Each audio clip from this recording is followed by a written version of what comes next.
Selamat pagi sahabat Rumah Sakit Dr. Un Kandang Sapi Solo. Berjumpa lagi dengan Vika dalam acara Bincang-Bincang sama Doi edisi 12 November 2022. Dalam 1 jam ke depan, kita akan berbincang bersama tim stunting Rumah Sakit Dr. Un Kandang Sapi Solo, yaitu dengan Dr. Rosari Permata Putri dan juga Ibu Ruth Hanani Sarjana Gizi. Dia disiarkan langsung di Instagram dan juga YouTube secara live di @rs.drunska di area main hall Rumah Sakit Dr. Un Kandang Sapi Solo. Nah, sebelum itu kita menyapa dulu nih Dr. Rosari dan juga Ibu Ruth. Dr. Rosari, bagaimana kabarnya hari ini?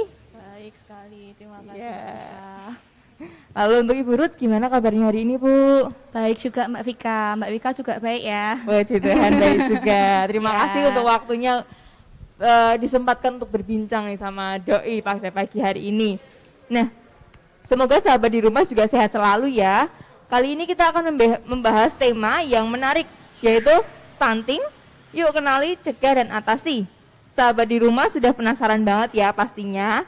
Dan semoga informasi hari ini bermanfaat dan menambah wawasan sahabat di rumah. Bagi sahabat yang ingin bertanya, silahkan menuliskan pertanyaan di kolom komentar. Dan tentunya nanti akan ada giveaway yang menarik dan akan diumumkan besok saat disiarkan melalui IGTV. Nah, langsung aja nih ya, Dr. Rosari dan juga Ibu Ruth, kita bahas tentang stunting. Ngomong-ngomong tentang stunting sendiri, stunting itu apa sih Dok, kalau boleh dijelaskan untuk sahabat di rumah? Jadi stunting itu, jadi balita dengan perawakan pendek yang kalau misalkan kita ukur di kurva WHO yang ada di buku KIA, itu dia ada kurang dari -2 standar deviasi. Jadi balita, jadi perawakan pendek itu nggak semuanya stunting. Jadi kalau stunting perawakan pendek ditambah kekurangan nutrisi kronik. Jadi itu berkepanjangan. Jadi nggak ujuk-ujuk pendek stunting itu enggak. Jadi perawakan pendek sendiri tuh bisa normal, bisa juga nggak normal. Salah satu yang nggak normal ini ya stunting ini. Yang kurvanya kurang ya Dok ya, yang dilihat dari buku KIA. Iya. Nah, lalu kalau indikasi stunting tadi bisa diulangi Dok, apa saja? Jadi ya, sahabat di rumah dan ibu-ibu di rumah juga bisa aware nih indikasinya apa aja gitu. Jadi kalau indikasi stunting itu memang kita kan biasanya harus mengukur tiap bulan ya. Tiap bulan kita plotkan di kurva WHO yang ada di buku KIA. Itu kita lihat kalau misalkan dia sudah mulai di bawah standar -2, kita lihat dulu biasanya, observasi dulu.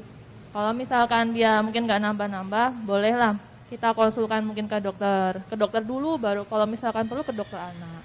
Nanti apakah ini gizinya gimana, kita kan perlu tahu apakah nanti mungkin dari genetiknya atau mungkin ada penyakit lain gitu. Baik. Nah, sahabat di rumah nih bisa dicatat ya, sambil dicatat nih indikasinya apa saja, nanti biar di rumah bisa dicek juga, nanti kalau emang ada sesuatu yang mencurigakan bisa dikonsultasikan dengan dokter dan juga ahli gizi ya tentunya ya. Lalu untuk selanjutnya, kalau faktor-faktor penyebab stunting sendiri dokter, seperti yang sudah disampaikan tadi kan ini ada perhitungannya ya. Kalau untuk faktor penyebabnya itu apa saja dan ada hubungannya dengan keturunan atau tidak ya Dok ya? Kalau faktornya sendiri itu stunting loh ya. Stunting itu bisa dari asupan yang kurang atau memang kebutuhan gizinya meningkat. Nah, kalau asupan kurang ini bisa dari mungkin tingkat ekonominya yang rendah atau mungkin dari ketidaktahuan dari orang tua saat MPASI. Nah, makanya itu kan sebenarnya kita perlu terutama di 1000 HPK itu penting banget. Jadi kita perlu tahu mungkin komponen apa aja yang penting untuk dimasukkan ke dalam MPASI. Kalau misalkan yang tadi kebutuhan gizi meningkat itu contohnya misalkan anak sering sakit. Nah, kalau sering sakit sendiri kan pasti untuk kebutuhan metabolisnya meningkat. Jadi untuk mungkin nutrisinya harus sangat tercukupi gitu. Oke.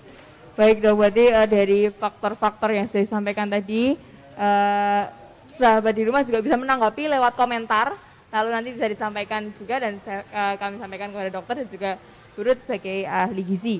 Nah, selanjutnya kalau dampak stunting sendiri Dok, dampak stunting bagi anak.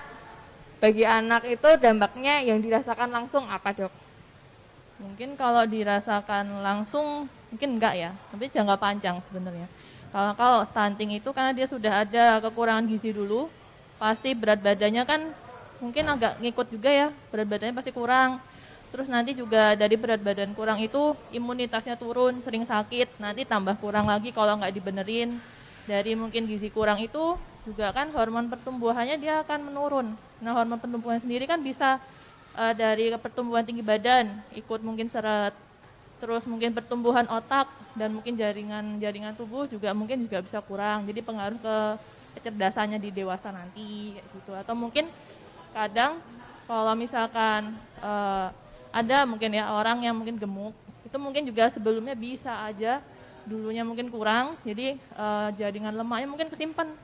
Tapi pas kita nutrisinya udah bener, karena dia tetap kesimpan, jadi jatuhnya kelihatannya overweight. Padahal mungkin dulu dia pernah malnutrisi kayak karena stunting itu gitu.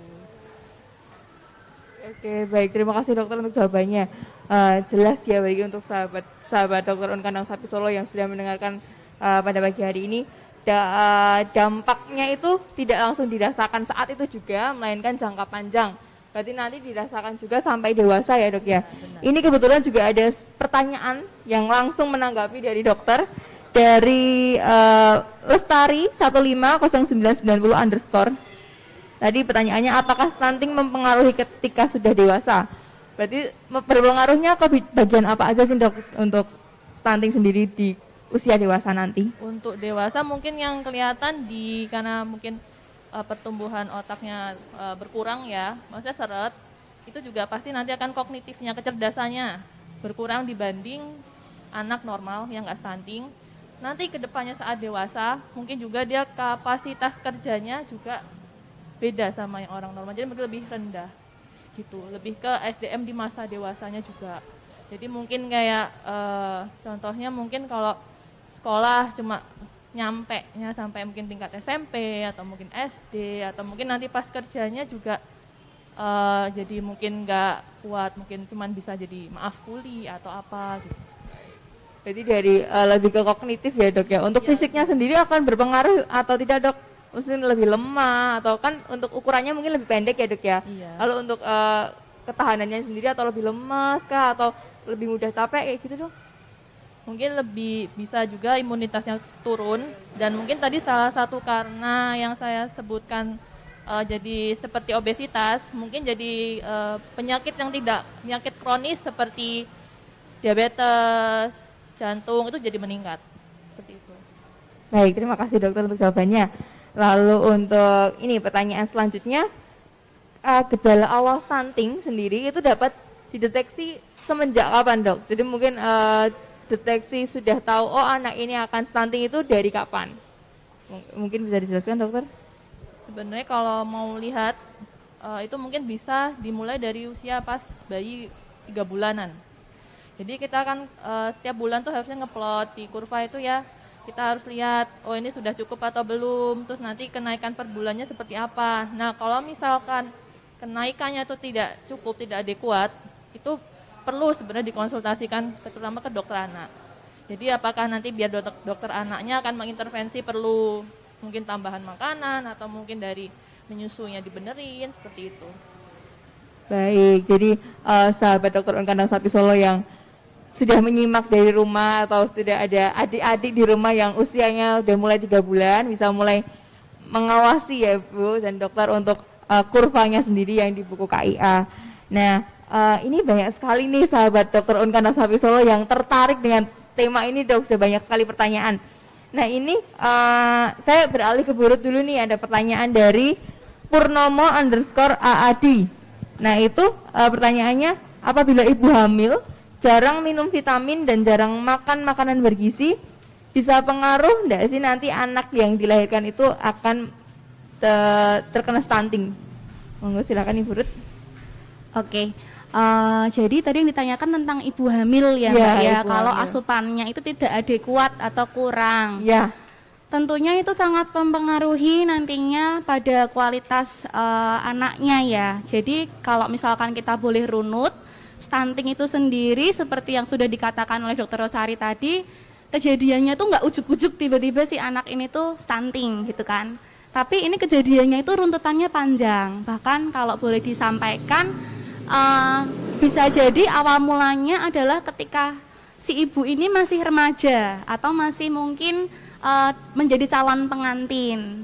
Kalau misalkan status gizinya kurang atau cenderung mengalami KEK ya, kekurangan energi kronis, jadi berat badan si ibu ini misalkan kurang dari standar IMT yang ditentukan, atau mungkin si ibu ini ada anemia, kekurangan zat besi, sebelum dia hamil itu nanti akan berpengaruh, karena pada masa kehamilan kan zat gizinya itu nanti akan dibagi dua, untuk si ibu ini sendiri, kemudian juga untuk perkembangan janin. Nah, apabila diawali dari ketika calon pengantin ini zat gizinya udah kurang dulu nih, terus tiba-tiba hamil, dilala pas hamil asupan makannya juga kurang, otomatis perkembangan janin juga nggak akan berkembang seoptimal ibu-ibu yang konsumsi makanannya itu adekuat. Ketika lahir tentunya akan berpengaruh kepada si bayi. Otomatis dari si ibunya sendiri juga berbahaya karena kekurangan zat gizi, si janinnya sendiri juga mengalami dampak ya, ada kekurangan zat gizi juga dan beresiko juga untuk mengalami stunting, seperti itu. Jadi diusahakan sebelum menikah ya jauh malah tarikannya itu udah kondisinya harus oke dulu dari si calon ibunya ini nanti, terus pas hamil juga harus ditunjang, ada tambahan-tambahan zat gizi yang perlu dipenuhi terutama untuk mikro ya, vitamin tadi itu harus cukup, jadinya nanti ketika kelahiran pun bayinya juga sehat gitu. Terima kasih Bu Rum penjelasannya. Wah, itu juga salah satu bentuk kewaspadaan sahabat dokter kandang sapi Solo. Sebelum menikah dipersiapkan dulu semuanya supaya ibu dan juga anaknya sehat-sehat ya Bu ya. Betul. Baik, tadi kan juga sempat disampaikan kandungan atau asupan gizi yang baik. Nah itu kalau kandungan makanan apa aja sih Bu yang baik untuk mencegah stunting untuk ibu sendiri dan juga untuk calon bayi yang akan dilahirkan nanti? Oke, mungkin kalau untuk masak makanannya ya, jenis-jenis makanannya tuh enggak yang makanan yang khusus banget tuh enggak sih Mbak. Jadi kan hitungannya itu kan sebagai normal ya, bukan dalam kondisi sakit. Jadi kayak orang normal kayak Mbak Vika kayak gini. Yang penting ketika kita makan, kita harus memenuhi prinsip makanan itu seimbang, gizi seimbang. Jadi gizi seimbang itu yang pertama kita harus memenuhi untuk karbohidratnya. Karbohidrat itu semua orang saya yakin udah tahu ya, ini dari zaman SD tuh kita udah dapet ya, kayak contoh karbohidrat nasi, kemudian ada juga umbi-umbian, jagung. Nah itu kita harus konsumsi sehari-hari. Selain karbohidrat kita juga perlu ada zat gizi makro yang lain, yaitu ada lemak, kemudian juga protein. Biasanya lemak dan protein ini jadi satu dalam satu bahan makanan. Kalau untuk yang hewani contohnya kita bisa dapat nih dari kayak daging, kemudian dari ayam, ikan, telur itu. Kemudian untuk protein nabati sendiri kita biasanya dapat dari sumber-sumber yang kayak kacang-kacangan dan produk turunannya. Contohnya kayak tahu, tempe itu kan dari kacang kedelai. Nah, itu mengandung sumber protein. Nah, selain itu kita juga perlu untuk zat-zat gizi mikro, contohnya kayak vitamin dan mineral ya, itu ada banyak kita temukan di dalam sayur dan juga buah. Dari jenis-jenis ini, apakah harus dikonsumsi salah satu atau mungkin bisa dikombinasikan? Nah ini yang baik adalah dikombinasikan. Jadi misalkan kita makan nih sebisa mungkin tuh lengkap, ada nasi, ada lauk hewani, ada lauk nabatinya, kemudian dilengkapi dengan sayur-sayuran dan buah-buahan supaya zat gizinya nanti juga saling melengkapi. Misalkan yang ada pada buah itu kan belum tentu ada daging. Nah, ketika kita konsumsinya bareng-bareng dalam porsi yang lengkap, otomatis zat gizi yang kita asup itu juga menjadi lebih lengkap oleh tubuh kayak gitu. Jadi untuk calon-calon pengantin ya, teman-teman yang mungkin mau menikah ya, pastikan biasanya pada diet Mbak Vika kan. Kalau misalkan ini kan takut ya nanti gaun pengantinnya nggak cukup gitu. Yang penting konsumsi makanannya itu harus seimbang sih. Jadi tidak terlalu over, tidak terlalu kurang. Sehingga kita juga perlu mempersiapkan ke depannya kan, kalau udah menikah pastinya kan kepengennya nanti punya momongan. Nah, itu juga kita harus persiapkan wadahnya nih. Si ibu nih kayak wadahnya. Jadi jangan sampai dietnya kebablasan sampai menghindari semua jenis makanan, itu jangan sampai, karena ke depannya itu akan berpengaruh untuk keturunannya itu. Jadi untuk ibu-ibu atau mungkin calon-calon pengantin, konsumsi makanan harus seimbang dan lengkap, bervariasi, beragam gitu. Nah, ini ada warning lagi untuk sahabat dokter kandang sapi Solo.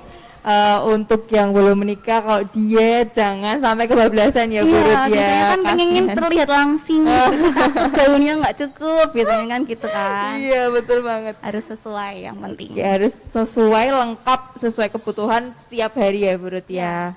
Lalu ini sudah banyak banget ini pertanyaan yang masuk ke kita pagi hari ini. Ini pertanyaan untuk Dokter Rosari Dok.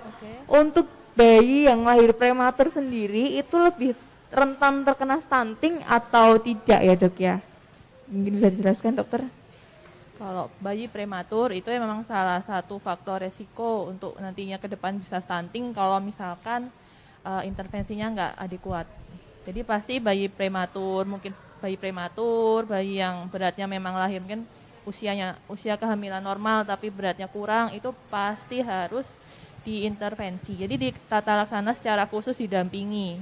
Itu mungkin nanti masa menyusuinya juga perlu didampingi, mungkin makanan susu tambahan. Tapi kan itu harus dikonsultasikan dengan dokter spesialis anak untuk menentukan apa tata laksana yang tepat. Seperti itu. Baik, jadi perlu didampingi ya Dok ya untuk perkembangannya. Jadi baru bisa dikatakan ini masuk ke kategori stunting atau tidak. Iya. Baik. Lalu ini juga ada pertanyaan lagi untuk batas usia memperbaiki stunting, Dokter. Ada enggak sih kalau batas usia kita bisa memperbaiki stunting supaya tidak terus-menerus atau tidak berkepanjangan, Dok? Untuk memperbaiki stunting itu lebih baik optimalnya sebelum 2 tahun. Gitu. Jadi kalau misalkan sebelum 2 tahun kita bisa kejar sesuai dengan kebutuhan anak, itu kemungkinan masih bisa hampir menyamai dengan orang yang normal, hampir. Kadang mungkin tidak bisa sesuai sama seperti orang yang normal. Nah kalau misalkan lebih dari 2 tahun itu mungkin agak susah. Atau mungkin ya nanti konsultasi lagi ke dokter anaknya. Tapi memang optimalnya sebelum 2 tahun. Sebelum 2 tahun. Lalu ini juga ada pertanyaan lagi yang tentang ini, Dokter atau Bu Ruth nanti yang menjawab, monggo. Jika ibu, dari pertanyaannya dari W_Rahmi94, bagaimana sih jika ibu hamil itu mengidam tidak mau makan apa-apa? Apakah ibu dan anak bisa disebut kurang gizi? Mungkin dari ini ngidamnya selama kehamilan apa awal kehamilan nih?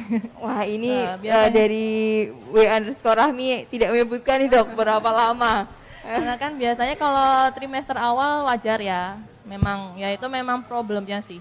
Tapi kan seenggaknya nanti kalau sudah nggak ngidam, misalnya nggak mual-mual gitu, nanti kan dikejar. Dan pokoknya tiap dari awal pun harus tetap ada suplemen zat besi. Terus nanti kalau misalkan juga ada tambahan makanan biasanya kalau dari puskesmas itu nanti kalau selama usia kehamilan nanti nutrisinya tercukupi ya biasanya sih nggak akan melahirkan yang bayi prematur atau bayi berat lahir kurang seperti itu. Jadi sebenarnya ya nggak mesti stunting. Mungkin menambahkan aja ya Mbak Vika, biasanya kalau kami menemui kasus-kasus pasien yang seperti itu ya, jadi mungkin sampai dirawat di rumah sakit karena mualnya tuh bener-bener udah nggak tertahankan sampai lemes. Biasanya kita ada pendekatan juga secara psikologis sih, jadi kita memotivasi si ibu bahwa asupan tetap harus masuk gitu, walaupun mungkin sedikit frekuensinya yang ditambah, jadi mungkin makannya porsi-porsi kecil, tapi nanti bisa di jam-jamnya tuh kita tambah ngemil-ngemil seperti itu, dan kita memotivasi bahwa ini tuh bukan untuk si ibu sendiri loh, tapi ini kan juga buat kedepannya untuk si janin, untuk si babynya nanti, biar pas kelahiran tuh sehat. Biasanya kalau ada sedikit pendekatan-pendekatan psikologis gitu, ibu-ibu nih jadi termotivasi untuk mencoba makan, walaupun mungkin sedikit-sedikit, tapi nanti frekuensinya yang dibuat lebih sering. Dan biasanya kayak gitu udah masanya ya, kayak tadi Dokter Ari bilang, nanti setelah memasuki trimester yang kedua gitu udah mulai oke ya Dok ya. Makanya mungkin bisa banyak. Nanti bisa dikejar di situ. Dan ini juga support keluarga juga penting banget ini, jangan maksudnya udah nggak mau makan ya udah dibiarin aja gitu kan. Kasihan juga ke janinnya juga. Jadi emang butuh kesadaran diri dari ibu dan keluarga. Sekitar lingkungan sekitarnya juga untuk supportnya. Gitu. Dukungan psikologis juga sangat berguna ya Bu Dokter. Nah, itu tadi informasi yang sudah disampaikan dari tim stunting Rumah Sakit Dr. Kandang Sapi Solo mengenai cara mengenali, mencegah dan mengatasi stunting. Nah, ini masih banyak pertanyaan. Kita coba jawab satu persatu ya, Dr. Rosari dan juga Bu Ruth. Nah, ini ada pertanyaan lagi, apakah benar stunting itu nanti di kemudian harinya atau di dewasanya akan memicu penyakit-penyakit kronis seperti kencing manis, diabetes, dan hipertensi, Dok? Sebenarnya tadi saya sudah sebutkan juga ya, untuk karena kurang gizi, itu kan hormon pertumbuhannya juga menurun. Hormon pertumbuhan menurun itu salah satunya nanti juga mengakibatkan karena mungkin kita butuh energi, cadangan lemaknya itu simpan dulu gitu sampai mungkin nantinya si anak ini nutrisinya tercukupi. Tapi saat nutrisi tercukupi itu belum tentu cadangan lemaknya terus meleleh hilang kemana gitu, tapi tetap disimpan. Nah udah ada tambah cadangan dari sebelumnya ditambah yang baru, biasanya itu akan menyebabkan berat badannya berlebih sampai bisa parahnya obesitas. Nah dari situ bisa menyebabkan penyakit kronis itu tadi kalau misalkan nggak ditangani secara baik gitu. Terima kasih Dokter Rosari penjelasannya. Ada pertanyaan lagi mengenai apabila saat MPASI, ini ke Bu Ruth ya, saat MPASI itu apakah susu formula diperlukan untuk tambahan atau untuk menunjang MPASI, Bu? Silakan. Oke, kalau untuk masa-masa MPASI itu biasanya kan 6 bulan ke atas ya. Jadi memang si bayi ini memasuki usia 6 bulan ini dia memerlukan zat gizi yang lebih, dari ASI aja nggak cukup. Makanya terus dikasih makanan pendamping ASI. Nah, selama pemberian MPASI ini benar dengan takaran, kemudian dengan jenis, kemudian dengan urut-urutan teksturnya itu benar dan anak itu bisa mengasup dengan baik, dikombinasikan dengan ASI saja cukup, tidak perlu diberikan tambahan susu formula. Karena harusnya sih udah lengkap ya, ASI itu sendiri udah mengandung banyak nutrisi, kemudian untuk tambahan-tambahan kalorinya ini kita bisa kejar dari si MPASI. Yang penting tadi sih Mbak, kuncinya MPASI itu harus diberikan dengan benar. Dari segi tekstur, tentunya kan kalau anak baru usia 6 bulan tuh nggak mungkin kita kasih yang padat-padat dulu kan ya. Pastinya kan nanti teksturnya kan bertahap kita berikan. Kemudian isinya nih, isinya tuh harus mengandung makanan-makanan apa aja itu harus tepat. Nah, selama itu diberikan dengan tepat, untuk pemberian susu formula saya rasa tidak perlu. Seperti itu. Baik. Berarti belum perlu ya Bu ya, selama pemberian MPASI-nya tepat. Nah, betul, selama itu tepat. Ya. Lalu ini ada pertanyaan lagi tentang konsumsi pisang. Konsumsi pisang kan biasanya anak bayi itu diberikan pisang ya dari zaman dulu. Dari zaman saya mungkin itu kan diberikan pisang saat bayi. Nah, ini pemberian pisang ini apakah bisa memicu stunting di kemudian hari, karena mungkin masih usia yang kecil lalu diberikan makanan pisang, nah itu bisa memicu stunting atau tidak dari Bu? Oke, jadi untuk pemberian pisang itu boleh diberikan tapi ketika anak itu memang kondisinya sudah siap. Jadi ketika dia sudah memasuki tadi 6 bulan atau mungkin biasanya pada kondisi-kondisi tertentu itu, tapi silahkan mengkonsultasikan kepada dokter spesialis anaknya dulu ya Mbak, untuk melihat apakah si anak ini benar-benar siap untuk menerima makanan di lain selain ASI gitu ya, harus dikonsultasikan dulu. Nah biasanya untuk pisang ini diberikannya di awal-awal karena kan dia teksturnya itu lembek ya, jadi di awal-awal dia belajar makan itu memang diberikan. Boleh sih, enggak apa-apa. Yang salah adalah ketika kita memberikan si pisang ini pada anak yang sistem pencernaannya ini belum benar-benar siap.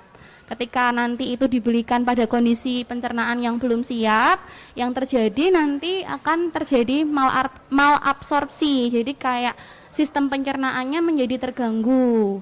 Nah, ketika sistem pencernaannya terganggu, nantinya zat-zat gizi lain yang dikonsumsi ya, ketika anak itu mulai makan, udah salah dulu nih alatnya di awal nih. Nah, nanti penyerapannya kan jadinya nggak maksimal.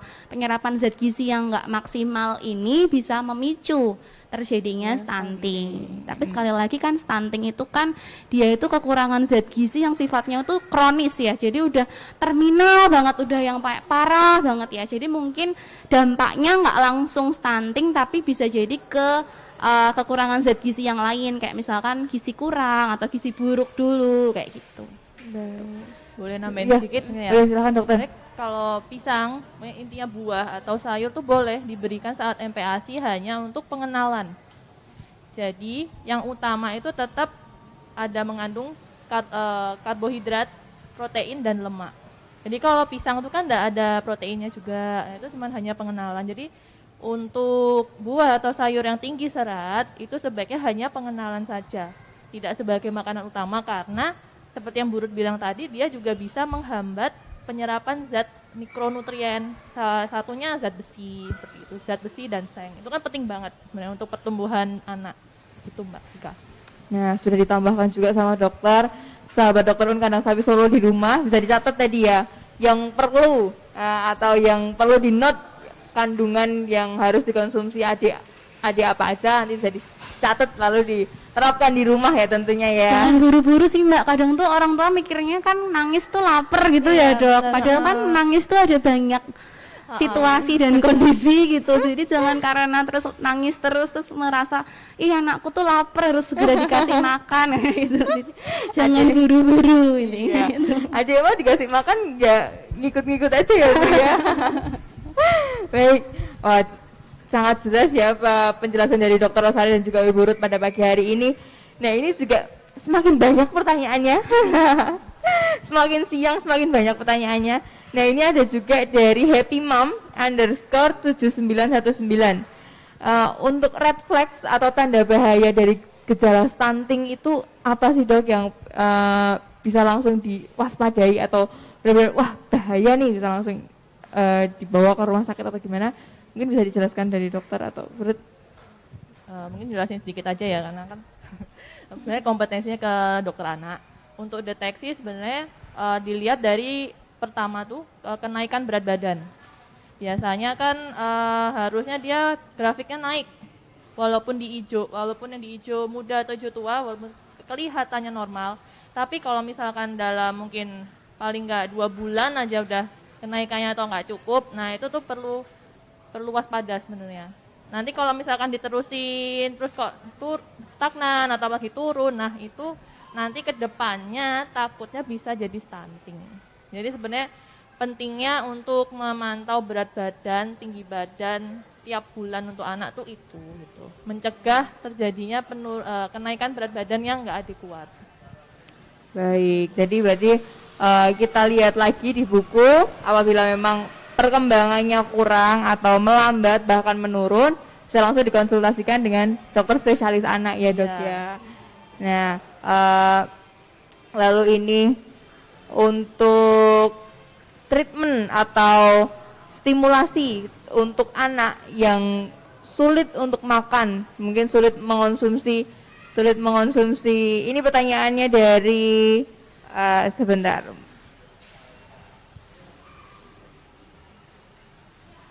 Dari Purnomo _AAD, stimulus untuk anak yang sulit mengonsumsi makanan yang ditakutkannya nanti memicu stunting. Mungkin dari Bu Ruth bisa dijelaskan?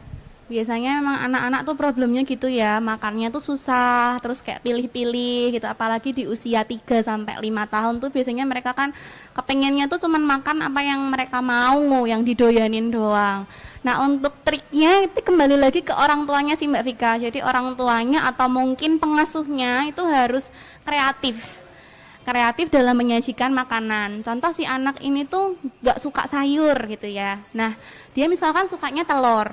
Nah, di telur ini ketika kita memasak, kita bisa tambahkan sayur-sayuran ini mungkin dalam ukuran yang kecil-kecil. Jadi misalkan ketika dadar telur itu ditambahin kayak irisan-irisan wortel atau mungkin irisan-irisan bayam. Nah, jadi kayak diumpet-umpetin gitu gimana caranya supaya si anak ini tuh nggak tahu dia makan apa yang dia suka, padahal di dalamnya sebenarnya kita tambahin, ada tambahan zat-zat gizi yang lain. Atau misalkan si anak ini sukanya ayam gitu ya, nah ayamnya nanti bisa dibikin kayak semacam masakan galantin, di dalamnya kita campurin irisan-irisan sayur-sayuran. Nah, bagi yang belum kebacut itu berarti bahasa Indonesianya ya? Terlanjur. Nah, bagi yang belum terlanjur, anaknya besar dan pemilih, ini sebaiknya ketika proses tadi MPASI, ketika belajar makan, itu harus ada pengenalan makanannya, itu juga harus betul. Jadi biasanya dibiasakan untuk tidak mengkonsumsi tambahan-tambahan bumbu yang terlalu mencolok. Jadi kayak penambahan kayak garam, gula, itu jangan terlalu mencolok dulu di awal-awal pengenalan makan, supaya nantinya ketika dia mulai mengenal sayur-sayuran itu kan rasanya biasanya anak-anak kurang suka. Tapi ketika dari kecil dia dilatih untuk makan makanan yang kurang berasa, itu nanti ketika dia dikenalkan dengan sayur, itu nanti dia cenderungnya akan menjadi terbiasa. Itu. Jadi dari pengenalannya sih kalau yang belum terlanjur tuh dari awal udah diajari dulu konsumsi makanannya harus beragam dulu. Jadi ketika dia besar dia bisa mengkonsumsi apapun, nggak terlalu picky untuk makanannya. Pilih ya Bu ya. Lalu untuk ini sendiri anak-anak yang memilih tadi ya Bu ya, anak-anak yang cenderung memilih makanan itu perlu nggak sih Bu untuk suplemen tambahan untuk mencegah stunting? Contohnya mungkin vitamin bubuk atau yang ditambahkan ke minuman, itu perlu enggak untuk anak-anak usia 0 sampai 5 tahun? Kalau untuk penambahan vitamin mungkin itu nanti bisa dikonsultasikan kepada dokter spesialis anaknya ketika mungkin rutin ketika kontrol ya, atau mungkin pas ada acara apa gitu bisa ditanyakan ke dokternya. Tapi sejauh ini kita selalu mengedukasi untuk makan yang fresh dulu ya, bahan makanan segarnya dulu. Jadi selama mungkin bisa ditreatment dengan bahan makanan segar yang kita sediakan sendiri, bisa diumpet-umpetin, nanti dari situ bisa adekuat untuk konsumsi makannya. Saya rasa sih itu sudah cukup, tidak perlu diberikan tambahan untuk suplementasi. Tapi kalau memang kondisinya ini si anak bener-bener kayak nggak mau ya, bener-bener nggak mau makan, nanti bisa dikonsultasikan sama dokternya. Kalau misalkan kondisinya emang sudah mengarah ya ke arah malnutrisi, biasanya dokternya juga akan meresepkan untuk tambahan suplementasi. Mungkin dari dokter Ari ada tambahan Dok? Biasanya sih yang paling sering mungkin ya kalau untuk picky eater tuh kita cek dulu nih apakah dia ada kecenderungan ke arah anemia defisiensi besi. Karena defisiensi besi sendiri itu bisa mempengaruhi nafsu makan juga, atau mungkin dari segi rasa. Yang penting prinsipnya penerapan feeding rules yang tepat sesuai usianya. Oke, baik. Cukup jelas ya sahabat Dokter Un Kandang Sapi Solo yang sudah mendengarkan dari rumah untuk saat ini. Nah, ini juga ada informasi lagi untuk sahabat Dokter Un Kandang Sapi Solo yang hendak periksa ke rumah sakit Dokter Un Kandang Sapi Solo, gak usah khawatir karena Dokter Unska tetap aman. Sahabat bisa melakukan pendaftaran secara online dengan menggunakan aplikasi Dokter Unska Mobile yang dilengkapi juga dengan fitur kotak saran, pengumpulan dan redeem point, serta pengecekan hasil laboratorium dan radiologi. Pendaftaran juga jadi lebih mudah karena dapat diakses di mana saja dan kapan saja. Lalu pendaftaran menggunakan Dokter Unska Mobile berlaku dari H-7 hingga H-1 tanggal periksa. Jadi yuk segera download dan juga update Dokter Unska Mobile kalian. Terus berarti kalau memang kebingungan nih ya Bu Ruth ya, kebingungan konsumsi apa, gimana untuk mengolah makanannya, itu kita bisa juga pesen di Cafe Diet. Bisa. Jadi mungkin bagi ibu-ibu yang bingung ya mau menyesuaikan makan sesuai dengan usianya anak, atau mungkin yang nggak ada waktu nih Mbak Vika kan sekarang kan kita tahu ya ibu-ibu tuh banyak juga yang wanita bekerja, karir, berkarir. Nggak usah khawatir, Rumah Sakit Dokter Un Kandang Sapi menyediakan jasa berupa catering untuk anak. Kami sesuaikan dari usianya, di bawah pengawasan ahli gizi juga, jadi nggak perlu khawatir. Nanti bisa langsung order makan ke Cafe Diet, dan kami pun juga menyediakan jasa untuk layanan delivery. Jadi kalau yang nggak sempat ngambil ke sini, kita bisa antar ke rumah di 3 jam makan ya. Jadi kayak makan pagi, makan siang, makan sore, kita bisa antar semuanya di jam-jam itu. Ya, jadi nggak perlu khawatir. Nggak perlu khawatir ya, tentunya semua sudah lengkap. Kandungannya sudah sesuai dan juga diawasi oleh ahli gizi ya Bu ya. Untuk sahabat Dokter Unska yang tertarik untuk pesan atau tertarik dengan konsultasi bisa langsung menghubungi nomor yang tertera di layar. Nah, Dokter Rosari dan Bu Ruth, tidak terasa nih waktunya perjumpaan kita dengan sahabat Dokter Un Kandang Sapi Solo sudah hampir habis. Terima kasih banyak untuk waktunya, edukasinya, dan informasinya juga yang diberikan pada pagi hari ini kepada sahabat Dokter Un Kandang Sapi Solo. Sebagai penutup nih, mungkin ada take home message yang ingin disampaikan untuk sahabat di rumah. Monggo bisa dari Bu Ruth, take home message yang disampaikan tentang stunting.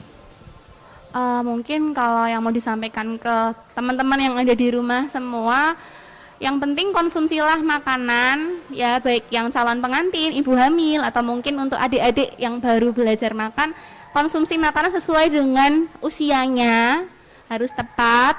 Kemudian untuk zat gizinya harus beragam, jadi variasi, jangan membatasi untuk konsumsi makanan tertentu supaya semuanya bisa sehat gitu. Baik, terima kasih Bu Ruth untuk take home message-nya. Bisa didengarkan nih sahabat Dokter Un Kandang Sapi Solo dan terapkan juga di rumah.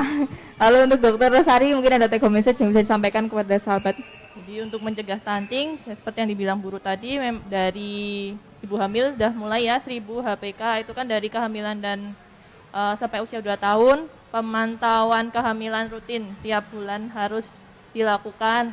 Untuk yang nanti sudah melahirkan, usahakan ASI eksklusif. Jika misalkan ada kendala mungkin bisa dikonsultasikan. Di sini juga ada klinik laktasi kan, bisa dikonsultasikan, ketemu dengan konselornya, nanti teknik menyusui yang benar supaya nanti bisa menyusui secara 6 bulan eksklusif. Kemudian tiap bulan juga anak harus pantau kenaikan berat badan dan tinggi badannya gitu. Baik, terima kasih Dokter Rosari untuk take home message yang disampaikan kepada sahabat Dokter Un Kandang Sapi Solo. Terima kasih juga untuk semua sahabat yang sudah setia mengikuti bincang-bincang sama Doi pada hari ini.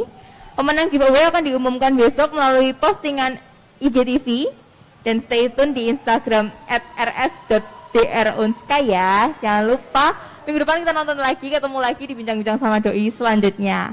Selamat melanjutkan aktivitas dan selamat berakhir pekan bagi sahabat sekalian. Jangan lupa tetap mematuhi protokol kesehatan, menjaga kebersihan, dan selalu jaga kesehatan karena pandemi COVID-19 belum berakhir. Terima kasih, sampai jumpa di bincang-bincang sama Doi selanjutnya.